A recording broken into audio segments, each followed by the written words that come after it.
ہماری مسجد میں جب سیکیورٹی کے مسائل کھڑے ہوئے نا تو کچھ لوگوں نے اعتراض کیا یہ کیا ادھر سے بھی تلاشی ادھر سے بھی تلاشی, مجھے بہت زیادہ تنگ کرنا شروع کیا.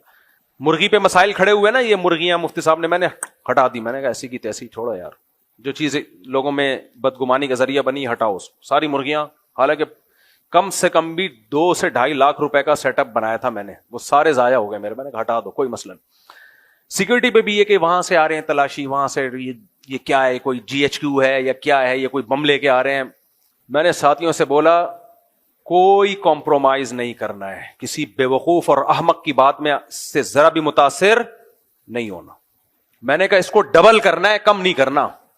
سمجھ رہے ہو, کتنے سارے نمازی خلاف ہو جائے نا, ایسی کی تیسی. میں نے کہا جاؤ بھاڑ میں. میں نے کہا بے وقوفوں کی باتوں میں آ کے یہ تھوڑی کہ اس میں سیکیورٹی صرف ہماری نہیں ہے, آپ کی بھی ہے.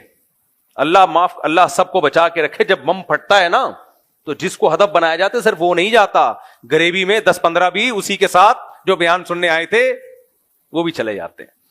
تو بھائی یہ تو آپ کے فائدے کے لیے ہے, اس سیکیورٹی کو ابھی ہم نے بڑھانا ہے, سمجھ رہے ہو, کم نہیں کرنا. تو آپ کو اگر کوئی تکلیف ہو رہی ہے, ہم آتے ہیں تو ہماری تلاشی کیوں لی جاتی ہے, ہم کوئی شکل سے دہشت گرد لگ رہے ہیں.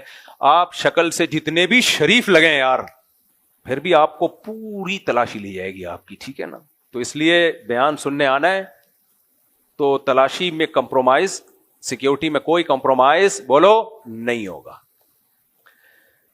ایک دن کیا ہوا, یہاں پر ایک بندہ بیٹھا ہوا تھا, شروع کی بات ہے جب زیادہ سیکیورٹی کا سخت نظام نہیں تھا, اس کی جیب میں ٹیٹی نکلی, پسٹل تھی اس کی جیب میں.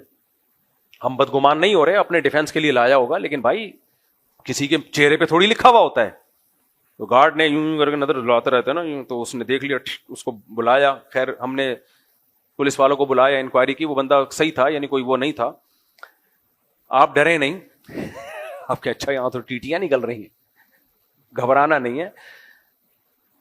شریعت کہتی ہے اسباب مکمل اختیار کرو, اس کے بعد توکل کس پہ رکھو, اللہ پہ.